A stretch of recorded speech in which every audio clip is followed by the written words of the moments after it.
Okay,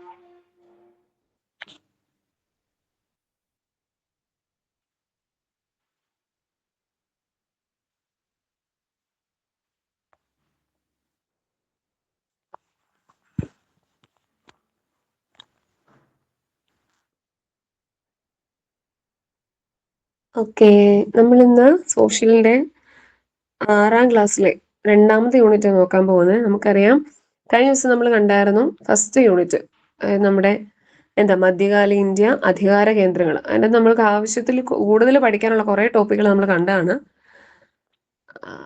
okay, ഒരു minute, റെക്കോർഡാക്കല്ലേ. റെക്കോർഡാക്കി അത് കളയണേ, ഞാൻ എടുത്തിട്ടത് പോയല്ലോ.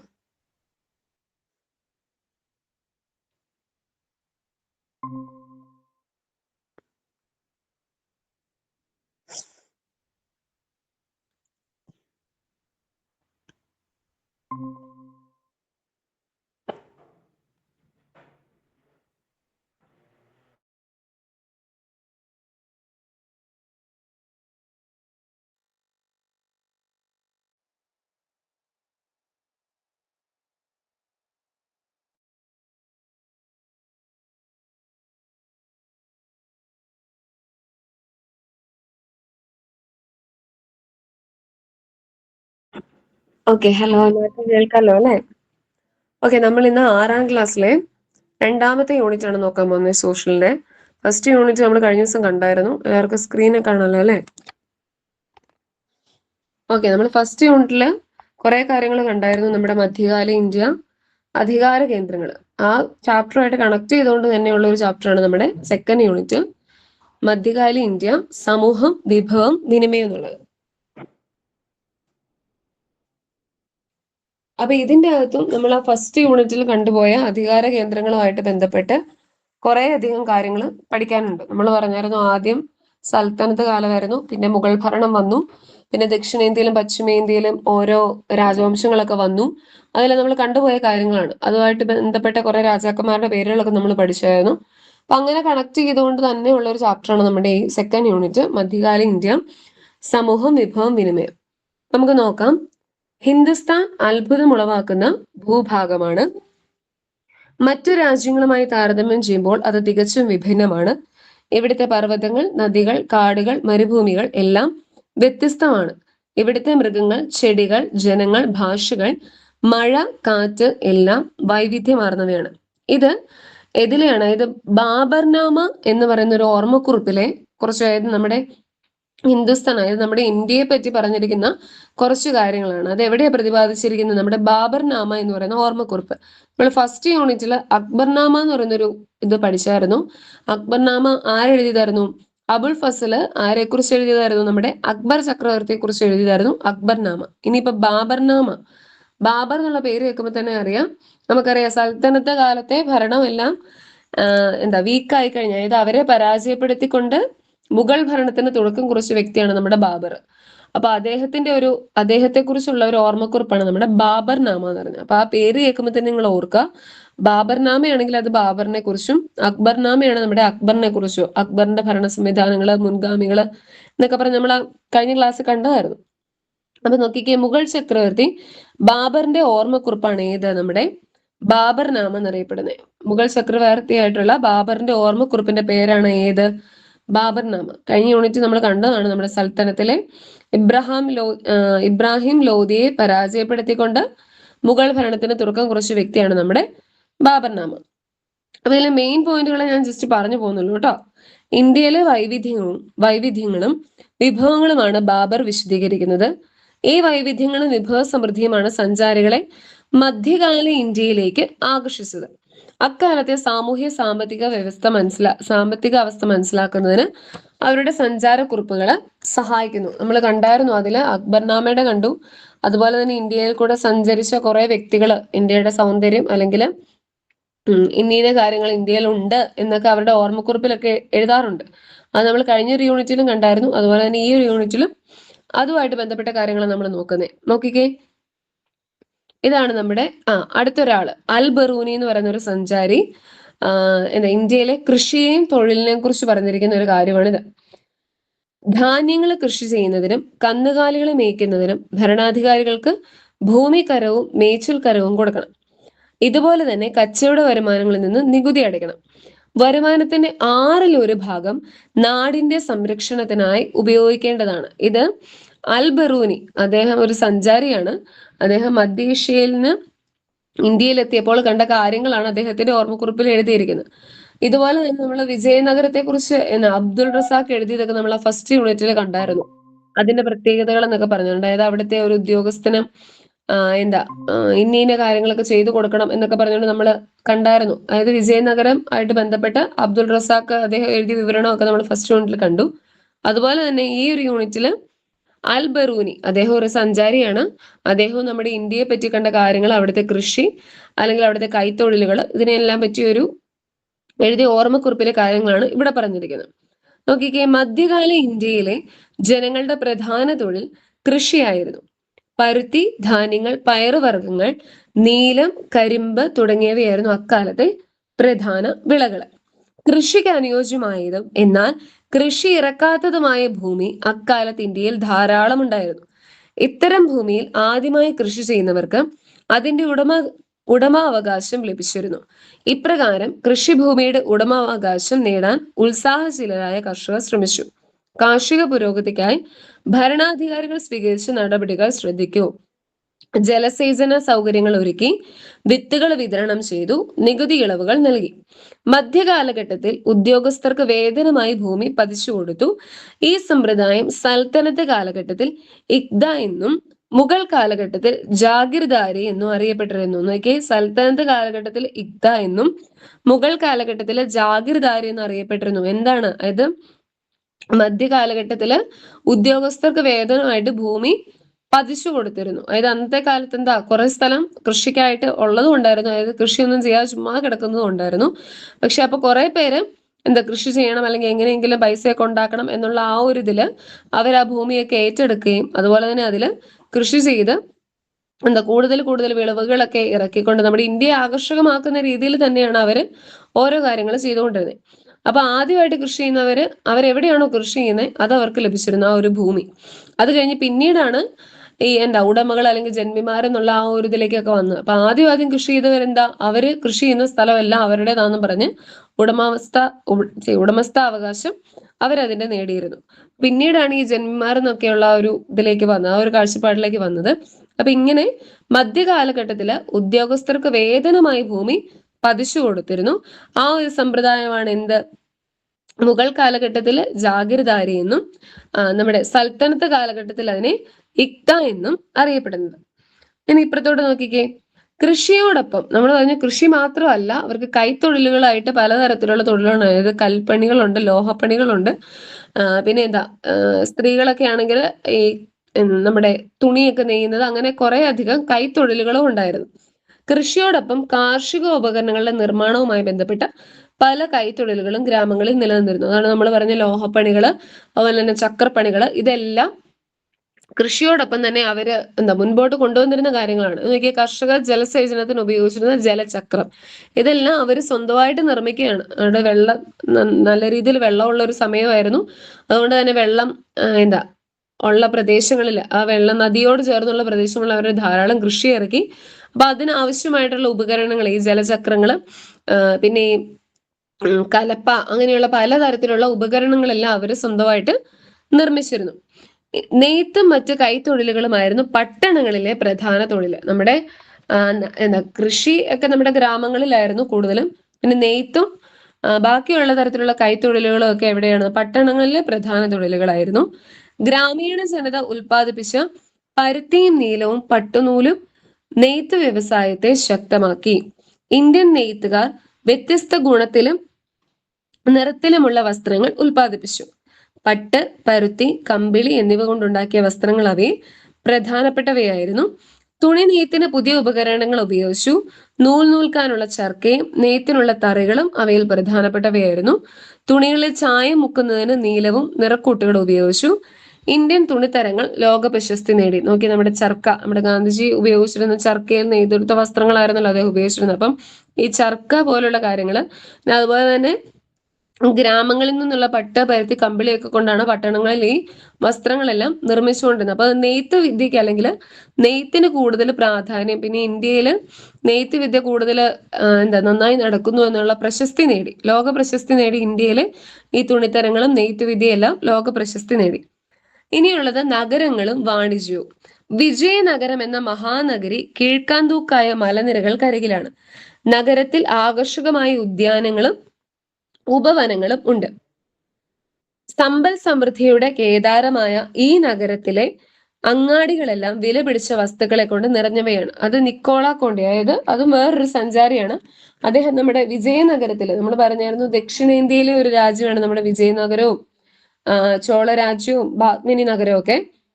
അപ്പൊ അതില് വിജയനഗരത്തെ കുറിച്ച് അതിൽ കണ്ട കാര്യങ്ങള് നമ്മൾ പറഞ്ഞായിരുന്നു. അവിടെ കുറെ 3000 തുറമുഖങ്ങളൊക്കെ ഉണ്ട്, 3 മാസമൊക്കെ എടുക്കും അത് കണ്ടുവരാൻ. പിന്നെ ഹരിഹരന് ബുക്കനും ഒക്കെ ആയിരുന്നു അതിന്റെ സ്ഥാപകൻ എന്നൊക്കെ നമ്മൾ കഴിഞ്ഞ ക്ലാസ്സിൽ പറഞ്ഞതാണ്. അപ്പൊ ആ വിജയനഗരത്തെ കുറിച്ച് നിക്കോള കോണ്ടി പറഞ്ഞ കാര്യങ്ങളാണിത്. നോക്കിക്കേ, ഇന്ത്യയിലെത്തിയ ഇറ്റാലിയൻ സഞ്ചാരിയായ നിക്കോളോ കോണ്ടി വിജയനഗരത്തെ കുറിച്ച് നൽകിയ വിവരണം ശ്രദ്ധിക്കൂ. അതാണ് ഇപ്പൊ നമ്മൾ കണ്ട കാര്യങ്ങള്. കാർഷിക രംഗത്തെ പുരോഗതി വാണിജ്യം അഭിവൃദ്ധിപ്പെടാനുള്ള സാഹചര്യമൊരുക്കി.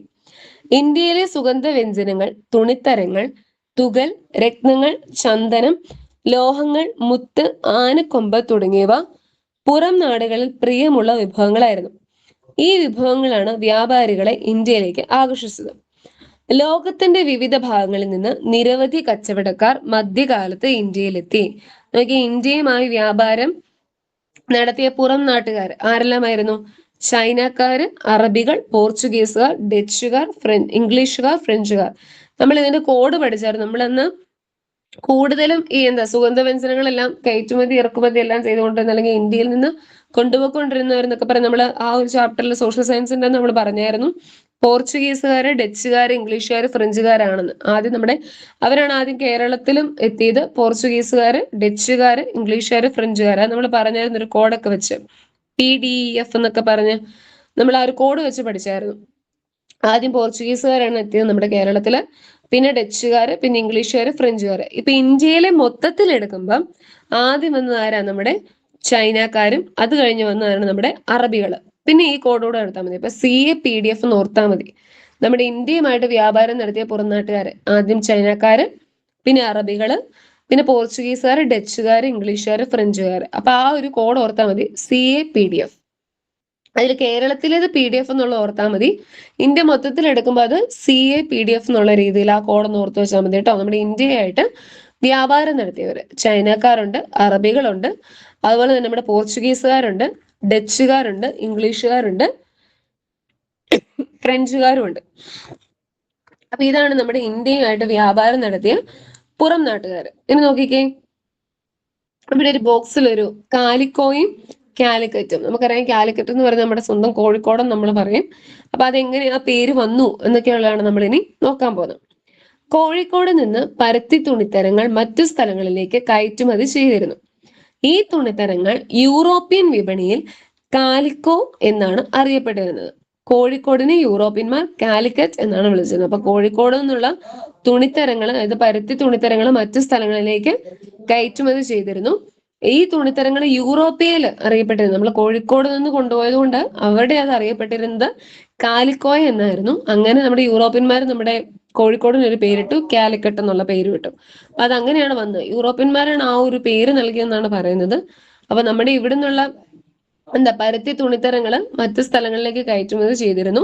ഈ തുണിത്തരങ്ങള് യൂറോപ്യൻ വിപണിയിൽ കാലിക്കോ എന്ന് അറിയപ്പെട്ടിരുന്നു. അങ്ങനെ നമ്മുടെ കോഴിക്കോടിന് കാലിക്കറ്റ് എന്നുള്ള പേര് ലഭിച്ചു. ഇനി നോക്കിക്കേ, വലിയ ജനസംഖ്യയും നിറഞ്ഞ സമ്പത്തുമുള്ള നഗരങ്ങളാണ് ഇന്ത്യയിലുള്ളത്. നഗരങ്ങളുടെ തെരുവോരങ്ങൾ വൈവിധ്യമാർന്ന ഉൽപ്പന്നങ്ങളുടെ കമ്പോളങ്ങളാണ്. വർണ്ണാഭമായ പട്ടണങ്ങളാണ് ഡൽഹിയും ദൗലത്താബാദും. ഈ ദൗലത്താബാദ് എന്നുള്ള പേര് ഓർമ്മയുണ്ടോ? നമ്മുടെ ദേവഗിരിയിലേക്ക്, അതായത് ഡൽഹിയിൽ നിന്ന് ദേവഗിരിയിലേക്ക് നമ്മുടെ ഇന്ത്യയുടെ ക്യാപിറ്റൽ, അതായത് ഇന്ത്യയുടെ തലസ്ഥാനം നമ്മുടെ ഡൽഹിന്ന് ദൗലത്താബാദിലേക്ക് മാറ്റിയത് മുഹമ്മദ് ബിൻ തുഗ്ലക്ക് നമ്മൾ ഫസ്റ്റ് യൂണിറ്റിൽ കണ്ടായിരുന്നു. അപ്പൊ അദ്ദേഹം ദേവഗിരിയിലേക്ക്, അതിന്റെ മറ്റൊരു പേരാണ് നമ്മുടെ ദൗലത്താബാദ്. അത് ആ പേര് കണ്ടപ്പോൾ ഞാൻ ഒന്നുകൂടെ പറഞ്ഞു കേട്ടോ, ഡൽഹിയും ദൗലത്താബാദും. അതായത് നമ്മുടെ ഇന്ത്യയിൽ വലിയ ജനസംഖ്യയുണ്ട്, അതുപോലെ തന്നെ സമ്പന്നമായ നഗരങ്ങളാണ് ഇന്ത്യയിലുള്ളത്. ഈ നഗരങ്ങളുടെ തെരുവോരങ്ങള് വൈവിധ്യമാർന്ന ഉൽപ്പന്നങ്ങളുടെ ഒരു കമ്പോളങ്ങളാണ്. എല്ലാ തെരുവോരങ്ങളിലും ഓരോരോ വ്യത്യസ്തമായിട്ടുള്ള സാധനങ്ങളും വ്യത്യസ്തമായിട്ടുള്ള വിൽപ്പനകളും ഉണ്ട്. വർണ്ണാഭമായ പട്ടണങ്ങളാണ് ഡൽഹിയും ദൗലത്താബാദും. നമ്മൾ പറഞ്ഞായിരുന്നു നമ്മുടെ ദേവഗിരി അതിന്റെ മറ്റൊരു പേരാണ് ഡൽഹി. അതായത് ഈ നമ്മുടെ തലസ്ഥാനം ഡൽഹിയിൽ നിന്ന് ദൗലത്താബാദിലേക്ക് മാറ്റിയായിരുന്നല്ലോ. അങ്ങനെ നമ്മുടെ മുഹമ്മദ് ബിൻ തുഗ്ലക്ക് അതൊന്ന് മാറ്റിയായിരുന്നു ജസ്റ്റ്. പിന്നീട് അത് ഡൽഹിയിലേക്ക് തന്നെ വന്നു. അപ്പൊ ആ മുഹമ്മദ് ബിൻ തുഗ്ലക്കിന്റെ സമയത്ത് ഡൽഹിയിൽ നിന്ന് ദേവഗിരിയിലേക്ക്, അതായത് ദൗലത്താബാദിലേക്ക് മാറ്റിയായിരുന്നു. അപ്പൊ ആ രണ്ട് സ്ഥലങ്ങളും വളരെ മനോഹരമാണെന്നാണ് ആര് പറഞ്ഞു, നമ്മുടെ ഇബ്നു ബത്തൂത്ത പറഞ്ഞ കാര്യമാണ്. ഈ ഡൽഹിയും ദൗലത്താബാദും വളരെ മനോഹരമാണ്. അതുപോലെ തന്നെ ഇന്ത്യയിൽ വർണ്ണാഭങ്ങളായ പല കാര്യങ്ങളും ഉണ്ട് എന്ന് അദ്ദേഹം പറഞ്ഞു. ഇനി നമ്മുടെ റാൽഫ് ഫിച്ച്, ആഗ്രയും ഫത്തേപൂർ സിക്രിയും അഹമ്മദാബാദും ലോകത്ത് തന്നെ വലിയ നഗരമായ ലണ്ടനേക്കാൾ വലുതാണ്. ഡൽഹി ആവട്ടെ വലുതും സമ്പന്നവുമായ നഗരവും. നമ്മുടെ ഡൽഹിയിലുള്ള പ്രത്യേകതയാണ് നമ്മുടെ ആഗ്ര, നമ്മുടെ ഫത്തേപൂർ സിക്രി, അഹമ്മദാബാദ്, പിന്നെ താജ്മഹാൾ, ഇതെല്ലാം ആയിരിക്കും നമുക്ക് ഡൽഹി നമുക്കറിയാം. അപ്പം എന്താണ്, ഈ ഡൽഹിയും നമ്മുടെ ലണ്ടനേക്കാട്ടിലും വളരെ മനോഹരമാണെന്നാണ് നമ്മുടെ റാൽഫ് ഫിച്ച് പറഞ്ഞത്. അപ്പൊ ഇവരെല്ലാം സഞ്ചാരികളാണ്. ഇവർ ഓരോരുത്തരും നമ്മുടെ ഇന്ത്യയിലേക്ക് വന്നപ്പോൾ കണ്ട കാഴ്ചകൾ അവരുടെ ഓർമ്മക്കുറിപ്പുകളിൽ എഴുതിയിരിക്കുന്നതാണ് ഈ കാര്യങ്ങൾ. നോക്കിക്കേ, സൽത്തനത്ത് കാലഘട്ടത്തിൽ ഇന്ത്യ സന്ദർശിച്ച മൊറോക്കോ സഞ്ചാരിയായ ഇബ്നു ബത്തൂത്തയും മുഗൾ കാലഘട്ടത്തിൽ ഇന്ത്യ സന്ദർശിച്ച ഇംഗ്ലീഷ് സഞ്ചാരിയായ റാൽഫ് ഫിച്ചും ഇന്ത്യയിലെ നഗരങ്ങളെ കുറിച്ച് നൽകിയ വിവരണങ്ങൾ ശ്രദ്ധിച്ചല്ലോ. അപ്പം സൽത്തനത്ത് കാലഘട്ടത്തിൽ വന്നതാണ് നമ്മുടെ ഇബ്നു ബത്തൂത്ത, മുഗൾ കാലഘട്ടത്തിൽ വന്നതാണ് നമ്മുടെ റാൽഫ് ഫിച്ച്. അപ്പൊ അവർ രണ്ടുപേരും പറയുന്നത് ഇന്ത്യയെക്കുറിച്ച് കുറ്റങ്ങളോ ഒന്നുമല്ല, നമ്മുടെ ഇന്ത്യയിലെ വൈവിധ്യങ്ങളാർന്ന പല കാര്യങ്ങളുണ്ട്. അതുകൊണ്ട് തന്നെ എല്ലായിടത്തും ഇന്ത്യ എന്ന പേര് അല്ലെങ്കിൽ ഹിന്ദുസ്ഥാൻ എന്ന പേര് എപ്പോഴും നല്ല രീതിയിൽ തന്നെ ഇരിക്കുന്നു എന്ന രീതിയിലാണ് ഇവര് അവരുടെ ഓർമ്മക്കുറിപ്പില് എഴുതിയിരിക്കുന്നത്. ഉൽപാദന കേന്ദ്രങ്ങളെയും ചന്തകളെയും കേന്ദ്രീകരിച്ചാണ് നഗരങ്ങൾ വളർന്നു വന്നത്. ഇത്തരത്തിൽ വളർന്നു വന്ന നഗരങ്ങളാണ് ഢാക്ക, പൈത്താൻ, കാഞ്ചീപുരം, ഉറയൂർ, മധുര തുടങ്ങിയവ. കൈത്തൊഴിലുകാർ, വ്യാപാരികൾ, ഉദ്യോഗസ്ഥർ, പരിചാരകർ, അടിമകൾ തുടങ്ങിയവയായിരുന്നു നമ്മുടെ നഗരവാസികൾ. അതായത് ഉൽപാദന കേന്ദ്രങ്ങളെയും ഈ ചന്തകളെയും കേന്ദ്രീകരിച്ച് ഓരോരോ നഗരങ്ങൾ വന്നു. അങ്ങനെ വന്നാണ് നമ്മുടെ കാഞ്ചീപുരം, മധുര, ഢാക്ക, പൈത്താനൊക്കെ. ഇത് കണ്ടോ, ഓരോ കേന്ദ്രങ്ങളും മധ്യകാല ഇന്ത്യയിലെ പ്രധാന വാണിജ്യ കേന്ദ്രങ്ങളാണ് ഈ ഇത് ഡോട്ടിട്ട് തന്നിരിക്കുന്നത്. നോക്കിയേ, പൈത്താൻ കണ്ടോ, പൈത്താൻ, ഹംപി, കാഞ്ചീപുരം, മഹാബലിപുരം, ഢാക്ക, കൽക്കത്ത, അങ്ങനെ കുറെ സ്ഥലങ്ങൾ തന്നിട്ടുണ്ട്. ഇതെല്ലാം പ്രധാനപ്പെട്ട മധ്യകാല ഇന്ത്യയിലെ പ്രധാന വാണിജ്യ കേന്ദ്രങ്ങളായിരുന്നു. അപ്പം ഉൽപാദന കേന്ദ്രങ്ങളെയും ചന്തകളെയും ഒക്കെ കേന്ദ്രീകരിച്ചുകൊണ്ട് പലതരത്തിലുള്ള നഗരങ്ങള് വളർന്നു വന്നിരുന്നു. അപ്പൊ അതാണ് ഈ തന്നിരിക്കുന്നത്. നമുക്ക് ബാക്കി നോക്കാം. തൊഴിൽ കേന്ദ്രങ്ങൾ നമ്മൾ പറഞ്ഞു, പലതരത്തിലുള്ള തൊഴിലുകളുണ്ട്, പിന്നെ വൈവിധ്യങ്ങളുണ്ട്, പിന്നെ കൈത്തൊഴിലുകൾ പറഞ്ഞു, ഗ്രാമങ്ങളിലെ കാര്യങ്ങൾ പറഞ്ഞു, അതുപോലെ തന്നെ പട്ടണങ്ങളിലും വ്യത്യസ്തമായിട്ടുള്ള കാര്യങ്ങളുണ്ട്. അപ്പൊ തൊഴിൽ കേന്ദ്രങ്ങൾ, കാർഖാനകൾ പ്രവർത്തിക്കുന്ന വലിയ മുറികൾ പല സ്ഥലങ്ങളിലും കാണുന്നുണ്ട്. ഒരു മുറിയിൽ മേൽനോട്ടക്കാരന് കീഴിൽ ചിത്രത്തുന്നൽ നടത്തുന്നവരെ കാണാം. മറ്റൊന്നിൽ സ്വർണ്ണ പണിയെടുക്കുന്നവരെ, ചായം പൂശുന്നവരും ചെരുപ്പുണ്ടാക്കുന്നവരും വെവ്വേറെ മുറികളിൽ പണി ചെയ്യുന്നുണ്ട്. ഇത് ബെർണിയർ, അതായത് അദ്ദേഹം ഒരു ഫ്രഞ്ച് സഞ്ചാരിയാണ്. അദ്ദേഹം കണ്ടതാണ് കാർഖാനകൾ. എന്താണ് കാർഖാനകൾ നമുക്ക് നോക്കാം, താഴെ വരുന്നുണ്ട്. അപ്പൊ അദ്ദേഹം പറഞ്ഞു, പല സ്ഥലങ്ങളിലും കാർഖാനകൾ കാണപ്പെടുന്നുണ്ട്.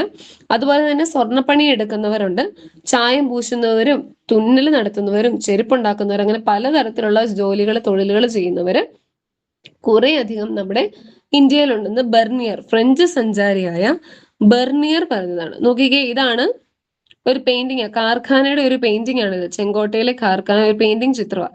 ഇനി എന്താണ് കാർഖാന എന്ന് നോക്കിക്കേ, മുഗൾ രാജാക്കന്മാരുടെയും പ്രഭുക്കന്മാരുടെയും കൊട്ടാരങ്ങളിലേക്കുള്ള വസ്തുക്കൾ നിർമ്മിച്ച് വിതരണം ചെയ്തിരുന്ന കേന്ദ്രങ്ങളായിരുന്നു കാർഖാനകൾ. അതായത് കൊട്ടാരങ്ങളിലേക്കും അല്ലെങ്കിൽ നമ്മുടെ പ്രമുഖന്മാര് താമസിക്കുന്ന സ്ഥലങ്ങളിലേക്കെല്ലാം ആവശ്യമായിട്ടുള്ള സാധനങ്ങൾ, ഇപ്പൊ സ്വർണം കൊണ്ടുള്ള ചെരുപ്പുകളായിരിക്കാം, അല്ലെങ്കിൽ കസേരകളായിരിക്കാം, അവരുടെ ഡ്രസ്സുകളായിരിക്കാം, എന്തുമായിക്കോട്ടെ, അത് കൊട്ടാരങ്ങളിലേക്കുള്ള ആ വസ്തുക്കൾ നിർമ്മിക്കുന്ന അതിന്റെ കേന്ദ്രങ്ങളാണ് കാർഖാനകൾ എന്ന് അറിയപ്പെടുന്നത്. നിങ്ങൾക്ക് ഈ ഒരു പിക്ചർ സൂം ചെയ്ത് നോക്കിയാൽ തന്നെ അറിയാം, അവിടെ കുറെ ആളുകൾ നടക്കുന്നുണ്ട്, ഓരോന്ന് ചെയ്യുന്നുണ്ട്, ഓരോ കടകളുണ്ട്. ഇവിടെയാണെങ്കിൽ വസ്ത്രങ്ങളാണ് നിർമ്മിക്കുന്നത്. പിന്നെ ഇവിടെ അവിടെ ചേട്ടന്മാരുന്ന് എന്തോ തുന്നുന്നു പണിയുന്നു ഒക്കെ ഉണ്ട്. അപ്പൊ അതാണ് ഈ കാർഖാനകള്. അതായത് മുഗൾ രാജാക്കന്മാരുടെയും പ്രഭുക്കന്മാരുടെയും കൊട്ടാരങ്ങളിലേക്കുള്ള വസ്തുക്കൾ നിർമ്മിച്ചു വിതരണം ചെയ്തിരുന്ന കേന്ദ്രങ്ങളായിരുന്നു നമ്മുടെ കാർഖാനകൾ എന്ന് അറിയപ്പെടുന്നത്. അപ്പൊ ഇവിടെ നമ്മൾ പറഞ്ഞു എന്തൊക്കെ തൊഴിലുകളുണ്ട്. ഒരൊറ്റ തൊഴിൽ മാത്രമല്ല നമ്മുടെ ഇന്ത്യയിലുള്ളത്, പലതരത്തിലുള്ള തൊഴിലുകൾ ഉണ്ട് എന്നാണ് ഇവിടെ പറഞ്ഞിരിക്കുന്നത്. നമുക്ക് സ്വർണ്ണപ്പണി ചെയ്യുന്നവരുണ്ട്, അല്ലെങ്കിൽ വെറുതെ തുന്നൽ ചെയ്യുന്നവരുണ്ട്, ചെരുപ്പ പണിക്കാരുണ്ട്, അങ്ങനെ പലതരത്തിലുള്ള തൊഴിലുകൾ നമ്മുടെ ഇന്ത്യയിലുണ്ട്. ഇത് ഫ്രഞ്ച് സഞ്ചാരിയായ ബെർണിയർ ആണ് ഈ കാർഖാനകളെ കുറിച്ച് തന്റെ ഓർമ്മക്കുറിപ്പിൽ എഴുതിയത്. ഇനി നോക്കിയ ജനജീവിതം. മുഗൾ കാലഘട്ടത്തിൽ ഇന്ത്യ സന്ദർശിച്ച ഫ്രഞ്ച് സഞ്ചാരിയായ ടവർണിയർ ഇന്ത്യയിലെ സാമൂഹിക ജീവിതത്തെ കുറിച്ച് വിവരിക്കാൻ ശ്രദ്ധിക്കൂ. ഇനി ഒരു ഫ്രഞ്ച് സഞ്ചാരിയായിട്ടുള്ള ടവർണിയർ ഇന്ത്യയിലെ ഓരോ സ്ഥലങ്ങളിലെയും ജനങ്ങളുടെ ജീവിത രീതിക്കും വസ്ത്രധാരണത്തിനും ഭക്ഷണ രീതിക്കും കാര്യമായ വ്യത്യാസങ്ങളുണ്ട്. ആവശ്യത്തിലേറെ വർണ്ണപ്പൊലിമയുള്ള വസ്ത്രം ധരിക്കുന്നവരെയും നാമമാത്രമായ വസ്ത്രം ധരിക്കുന്നവരെയും ഇവിടെ കണ്ടു. അപ്പൊ ടവർണിയർ പറഞ്ഞു, നമ്മുടെ ആരാ ബെർണിയർ ഒക്കെ പറഞ്ഞു തൊഴിലുകളുണ്ട്. ഇനി അതിനു മുമ്പ് കണ്ട നിക്കോളോ കോണ്ടിയും അങ്ങനെയുള്ള സഞ്ചാരികളൊക്കെ പറഞ്ഞായിരുന്നു വിവിധ തരത്തിലുള്ള തൊഴിലുകളുണ്ട്, വിവിധ തരത്തിലുള്ള കേന്ദ്രങ്ങളുണ്ട്, സ്ഥലങ്ങളുണ്ട്, അങ്ങനെ അവര് പറഞ്ഞു. അപ്പം നമ്മുടെ ടവർണിയർ വന്നിട്ട് പറയാണ്, വസ്ത്രങ്ങളെ കുറിച്ചാണ് അദ്ദേഹം പറഞ്ഞത്. അതായത് വ്യത്യസ്ത തരത്തിലുള്ള വസ്ത്രങ്ങൾ, എല്ലാവരും ഒരുപോലെയല്ല, ഫുൾ കവർ ചെയ്ത് ധരിക്കുന്നവരുണ്ട്, അല്ലെങ്കിൽ കുറച്ച് മാത്രമായിട്ടുള്ള വസ്ത്രങ്ങൾ ധരിക്കുന്നവരും ഇന്ത്യയിലുണ്ട്. അപ്പൊ വസ്ത്രകാര്യത്തിൽ, അതായത് വസ്ത്രധാരണത്തിലും വ്യത്യസ്തത പുലർത്തുന്ന ആളുകളാണ് നമ്മുടെ ഇന്ത്യയിലുള്ളത്. നോക്കിക്കേ, സാമൂഹികവും സാമ്പത്തികവുമായ അസമത്വങ്ങൾ അക്കാലത്ത് ജനങ്ങൾക്കിടയിൽ നിലനിന്നിരുന്നു.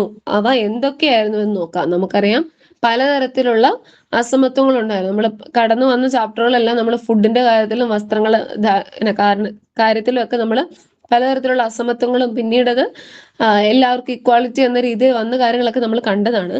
അപ്പം ഈ ഒരു കാലഘട്ടത്തിൽ, അതായത് മധ്യകാല ഇന്ത്യ ആ ഒരു സമയത്തും ഈ മുഗൾ കാലഘട്ടത്തിലും സൽത്തനത്തിലെ കാലഘട്ടത്തിലും എല്ലാം തന്നെ ഈ ഒരു അസമത്വങ്ങൾ അന്നും നിലനിന്നിരുന്നു. ജാതി, ഉദ്യോഗം, സമ്പത്ത് തുടങ്ങിയവ അടിസ്ഥാനമാക്കിയാണ് സാമൂഹിക പദവികൾ നിർണയിക്കപ്പെട്ടിരുന്നത്.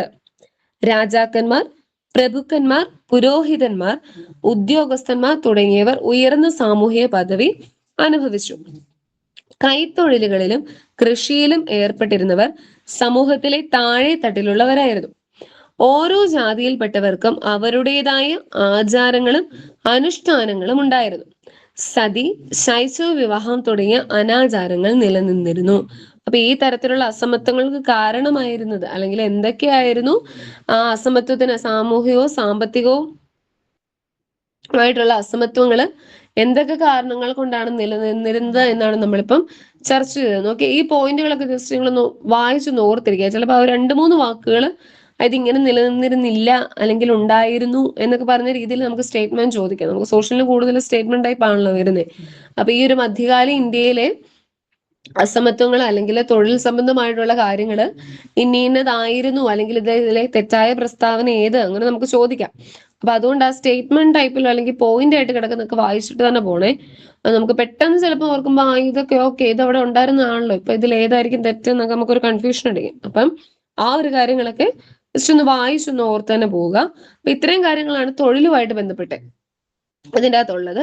ഇനി വിജ്ഞാന കേന്ദ്രമായ ഇന്ത്യ, നമ്മൾ പറഞ്ഞു തൊഴിലുകൾ വൈവിധ്യമുണ്ട്, വസ്ത്രധാരണത്തിൽ വൈവിധ്യമുണ്ട്, ഫുഡിന്റെ കാര്യത്തിൽ അല്ലെങ്കിൽ ഓരോ സ്ഥലത്ത് കൃഷി ചെയ്യുന്നതിന്റെ എല്ലാം പലതരത്തിലുള്ള നമ്മുടെ ഇന്ത്യ വ്യത്യസ്തമാണ്. അതുപോലെ തന്നെ മറ്റു രാജ്യങ്ങളെ വെച്ച് നോക്കുമ്പോൾ വളരെ ഉയർന്നു തന്നെ നിൽക്കുന്നു ആ ഒരു കാര്യങ്ങളിൽ. അപ്പൊ ഇനി വിജ്ഞാന കേന്ദ്രമായ ഇന്ത്യ, നമ്മൾ ഇന്ത്യക്കാർക്ക് ഏത് ഭാഷയിലും സംസാരിക്കാനാകും, എന്നാൽ മറ്റുള്ളവർക്ക് നമ്മുടെ ഭാഷ വഴങ്ങാൻ ബുദ്ധിമുട്ടാണ്. വിജ്ഞാന സമ്പാദനത്തിന് മറ്റു രാജ്യങ്ങളിലേക്ക് ഇന്ത്യക്കാർ പോകുന്നില്ല, മറ്റുള്ള രാജ്യങ്ങളിൽ നിന്നുള്ളവർ ഇന്ത്യയിലേക്ക് വരികയാണ്. ചതുരംഗം, പഞ്ചതന്ത്രം കഥകൾ, സംഖ്യാശാസ്ത്രം എന്നിവ ലോകത്തിന് ഇന്ത്യ നൽകിയ സംഭാവനകളാണ്. ഇതാരാണ് പറഞ്ഞ? അമീർ ഖുസ്രു. ചിലപ്പോ ഈ കോട്ട് തന്നെ വന്നിട്ട് നമ്മളോട് ചോദിക്കാം ഇത് ആരാണ് പറഞ്ഞത്, അല്ലെങ്കിൽ ഏത് സഞ്ചാരിയാണ് പറഞ്ഞത് നമ്മളോട് ചോദിക്കാം. അപ്പൊ ആ കോട്സ് ഒക്കെ ഓർത്തിരിക്കുക. അപ്പൊ നമ്മുടെ അമീർ ഖുസ്രു പറഞ്ഞു വിജ്ഞാന കേന്ദ്രമാണ് ഇന്ത്യ, നമ്മുടെ ഇന്ത്യക്കാർക്ക് ഏത് ഭാഷയും വഴങ്ങും, പക്ഷെ ബാക്കിയുള്ളവർക്ക് ഇവിടെ വന്നു കഴിഞ്ഞാൽ അത് വഴങ്ങത്തില്ല. പിന്നെ അതുപോലെ തന്നെ സംഖ്യാശാസ്ത്രം, ചതുരംഗം, പഞ്ചതന്ത്രം കഥകൾ, ഇതെല്ലാം നമ്മുടെ ഇന്ത്യയുടെ സംഭാവനയാണ്.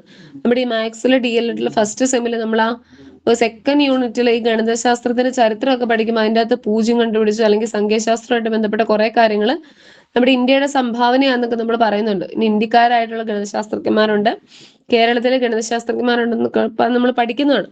അപ്പൊ ഈ ഒരു കാര്യങ്ങളെല്ലാം അതെല്ലാം വിജ്ഞാന സംബന്ധമായ, അതായത് വിജ്ഞാന കേന്ദ്രമായ ഇന്ത്യയെക്കുറിച്ച് പ്രതിപാദിക്കുന്ന കാര്യങ്ങളാണ്. അപ്പൊ ഈ ഒരു കാര്യം പറഞ്ഞ ആരാണ്? നമ്മുടെ അമീർ ഖുസ്രു ആണ്. ഇനി നോക്കിക്കേ, സൽത്തനത്ത് കാലത്ത് ജീവിച്ചിരുന്ന കവി അമീർ ഖുസ്രുവിന്റെ വാക്കുകളാണിവ. അപ്പൊ കവിയാണ് അമീർ ഖുസ്രു. ബാക്കി നമ്മൾ കുറെ സഞ്ചാരികളെ കണ്ടു.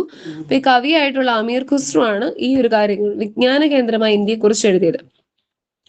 നളന്ദ സർവകലാശാലയെ കുറിച്ച് നമുക്കറിയാം, നമ്മുടെ ഇന്ത്യയിലെ ആദ്യത്തെ സർവകലാശാലകളിൽ പെടുന്നതാണ് നമ്മുടെ നളന്ദയൊക്കെ. അപ്പം എന്താ ഓരോ സ്ഥലങ്ങളിൽ, അതായത് ഇന്ത്യയിലെ ആദ്യത്തെ ആ ഒരു വിജ്ഞാന കേന്ദ്രം, അല്ലെങ്കിൽ ഒരു മിനിറ്റ്,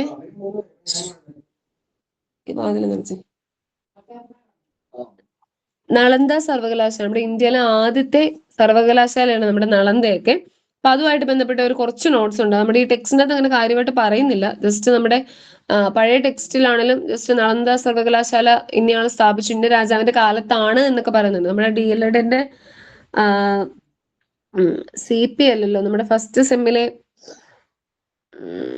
അതിന്റെ ടെക്സ്റ്റ് ബുക്ക് ഞാൻ പേര് പറഞ്ഞു. അതിന്റെ അകത്ത് ഈ ഫസ്റ്റ് യൂണിറ്റിൽ നമ്മുടെ വിദ്യാകേന്ദ്രങ്ങൾ ആദ്യത്തെ കുറെ കാര്യങ്ങളൊക്കെ പറയുന്നുണ്ട്. നമ്മുടെ ഈ കമ്മീഷൻസ് ഒക്കെ പഠിക്കുമ്പോൾ അതിന് മുമ്പായിട്ട് ഈ നളന്ദ സർവകലാശാല അതിന്റെയൊക്കെ കാര്യങ്ങൾ പറയുന്നുണ്ട്. അപ്പൊ ആ നോടി ഞാനത് ഗ്രൂപ്പിൽ ഇട്ട് തരാം കേട്ടോ.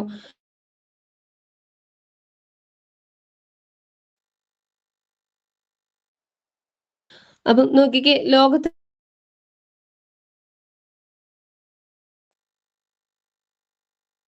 ശ്രദ്ധേയമായിരുന്നു. ജ്യോതിശാസ്ത്രം, ഗണിതശാസ്ത്രം എന്നീ വിജ്ഞാന ശാഖകൾ അക്കാലത്ത് പുരോഗതി നേടി. ഭാസ്കരാചാര്യ രചിച്ച ലീലാവതി ശ്രദ്ധേയമായ ഗണിതശാസ്ത്ര ഗ്രന്ഥമായിരുന്നു. അത് പലതവണ ചോദിച്ചിട്ടുള്ളതാണ്, പക്ഷെ മാത്സിന്റെ അകത്താണ് കൂടുതലും ചോദിച്ചിട്ടുള്ളത്. ഭാസ്കരാചാര്യരുടെയാണ് നമ്മുടെ ഏത് ലീലാവതി എന്നുള്ള ഗ്രന്ഥം. നിരവധി കൃതികൾ പേർഷ്യൻ ഭാഷയിലേക്ക് തർജ്ജമ ചെയ്യപ്പെട്ടു. ജയ്പൂർ, ഡൽഹി, ഉജ്ജയിനി, ബനാറസ് എന്നിവിടങ്ങളിൽ വാന നിരീക്ഷണ കേന്ദ്രങ്ങൾ സ്ഥാപിക്കപ്പെട്ടു. അപ്പൊ ഇത്രയും കാര്യങ്ങളാണ് നമ്മുടെ ഇന്ത്യയുമായിട്ട് ബന്ധപ്പെട്ട വിജ്ഞാന കേന്ദ്രമായിട്ട്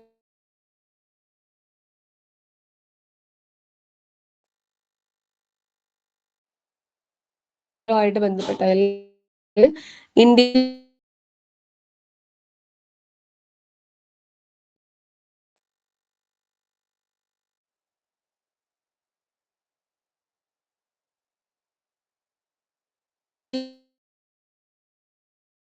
പലതരത്തിലുള്ള വിജ്ഞാന കേന്ദ്രങ്ങളിൽ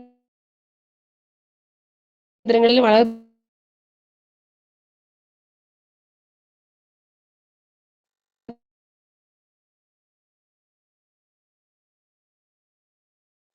അപ്പൊ ഈ ഒരു ചാപ്റ്ററിന്റെ അത് സത്യം പറഞ്ഞാൽ ഈ ഒരു ചാപ്റ്റർ വളരെ ചെറുതാണ്. ഇത്രയും കൂടി ഈ ചാപ്റ്റർ തീരും കേട്ടോ. നമ്മൾ നോക്കുമ്പോൾ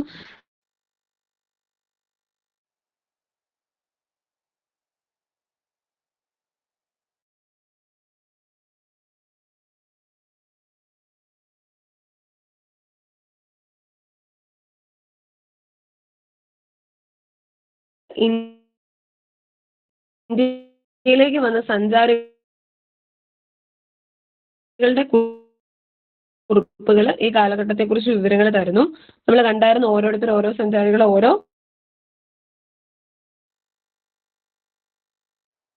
കുറിപ്പുകളിൽ എഴുതിയിട്ടുണ്ട്. പിന്നെ കച്ചവടത്തിനായി നിരവധി വിദേശികൾ മധ്യകാലഘട്ടത്തിൽ ഇന്ത്യയിലേക്ക് വന്നു. അത് നമ്മൾ പറഞ്ഞായിരുന്നു, നമ്മുടെ CA PDF എന്നുള്ള നമ്മുടെ കോഡ് പറഞ്ഞായിരുന്നു. പിന്നെ കാർഷിക വാണിജ്യ പുരോഗതിക്ക് വേണ്ടി സഹായങ്ങൾ ഭരണാധികാരികൾ ചെയ്തു കൊടുത്തു. മധ്യകാലഘട്ടത്തിൽ കൈത്തൊഴിലും കച്ചവട കേന്ദ്രങ്ങളും വളർന്നു വന്നു. മുഗൾ രാജാക്കന്മാരുടെയും പ്രഭുക്കന്മാരുടെയും കൊട്ടാരങ്ങളിലേക്കുള്ള വസ്തുക്കൾ നിർമ്മിച്ച് വിതരണം ചെയ്തിരുന്ന കേന്ദ്രങ്ങളായിരുന്നു ഏത്? നമ്മുടെ കാർഖാനകൾ. അങ്ങനെ തന്നെ വന്നിട്ട് നമുക്ക് ചോദിക്കാം ക്വസ്റ്റ്യൻ. അതായത് മുഗൾ കാലഘട്ടത്തിൽ പ്രഭുക്കന്മാരുടെ കൊട്ടാരങ്ങളിലേക്ക് എന്താ സാധനങ്ങള് വസ്തുക്കള് നിർമ്മിച്ചിരുന്ന കേന്ദ്രങ്ങൾ, അതിന് പറയുന്ന പേരെന്താ? കാർഖാനകൾ. പിന്നെ മധ്യകാലഘട്ടത്തിൽ സാമൂഹ്യ സാമ്പത്തിക അസമത്വം നിലനിന്നിരുന്നു.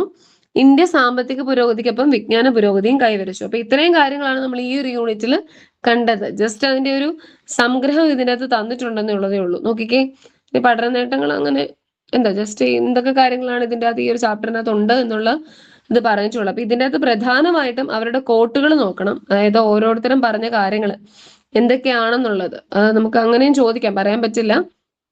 അല്ലെങ്കിൽ ഇത് തന്നെ സ്റ്റേറ്റ്മെന്റ് ടൈപ്പ് ആയിട്ടും ചോദിക്കാം. ഇതിൽ തെറ്റായത് ഏത്, ശരിയായത് ഏത്, അല്ലെങ്കിൽ ഇങ്ങനെ കാര്യങ്ങൾ ഉണ്ടായിരുന്നു. ആ ഒരു രീതിയിൽ നമുക്ക് എന്താ തിങ്ക് ചെയ്ത് എഴുതാൻ പറ്റുന്ന രീതിയിലുള്ള ക്വസ്റ്റ്യൻസും ഈ ഒരു ചാപ്റ്ററിൽ നമുക്ക് പ്രതീക്ഷിക്കാം. പിന്നെ എപ്പോഴും ചോദിക്കുന്നതാണ് എന്താ നമ്മുടെ ഇന്ത്യയിലേക്ക് വന്ന പ്രധാനപ്പെട്ട പുറത്തുനിന്ന് വന്ന യൂറോപ്യന്മാരായിട്ടുള്ള അല്ലെങ്കിൽ പ്രധാനപ്പെട്ട വ്യാപാരം നടത്തിയ ആളുകൾ ആരൊക്കെയാന്നുള്ളത്. അപ്പൊ ആ ഒരു പേരുകൾ നമ്മൾ ഓർത്തിരിക്കേണ്ടതാണ്. അപ്പൊ ഇത്രയും കാര്യങ്ങൾ ഈ ഒരു യൂണിറ്റിനകത്ത് ഇത് വളരെ ചെറിയൊരു യൂണിറ്റ് ആണ്. പിന്നെ ബാബർനാമ എഴുതിയത് നമ്മുടെ മുഗൾ ചക്രവർത്തി ബാബറിന്റെ ഓർമ്മക്കുറിപ്പ്. അക്ബർനാമയാണെങ്കിൽ അക്ബറിനെ കുറിച്ച് അബുൾ ഫസൽ എഴുതിയതാണ്. ഫസ്റ്റ് യൂണിറ്റ് ആണ് കുറച്ചുകൂടി ഇമ്പോർട്ടന്റ്.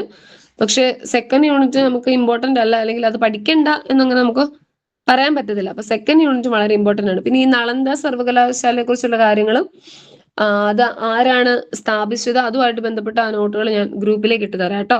അപ്പൊ ഈ ഒരു യൂണിറ്റിന്റെ അകത്ത് ഇത്രയും കാര്യങ്ങളേ ഉള്ളൂ. ഞാൻ വേറൊരു ചാപ്റ്റർ ഇന്ന് എടുക്കുന്നില്ല. ഈ ഒരു യൂണിറ്റ് മാത്രമേ ഇന്ന് എടുക്കുന്നുള്ളൂ. നിങ്ങൾക്ക് എന്തെങ്കിലും കിട്ടാതെ പോവുക അല്ലെങ്കിൽ എന്തെങ്കിലും ഡൗട്ട് എന്തെങ്കിലും ഉണ്ടോ? അല്ലെങ്കിൽ നമുക്ക് ഇന്നത്തെ ക്ലാസ് ഇന്ന് വൈൻഡ് ചെയ്യാം കേട്ടോ. ഓക്കെ ആണോ? അങ്ങനെയാണെങ്കിൽ നമുക്ക് ഇന്നത്തെ ക്ലാസ് നിർത്താവേ. അങ്ങനെയാണെങ്കിൽ നമുക്ക് ഇന്നത്തെ ക്ലാസ് നിർത്താം. Thank you. എല്ലാവരും പഠിച്ചിട്ട് കിടക്കണേ. ഞാൻ എന്റെ നോട്ട് ഗ്രൂപ്പിലേക്ക് ഇട്ടുതരാം കേട്ടോ.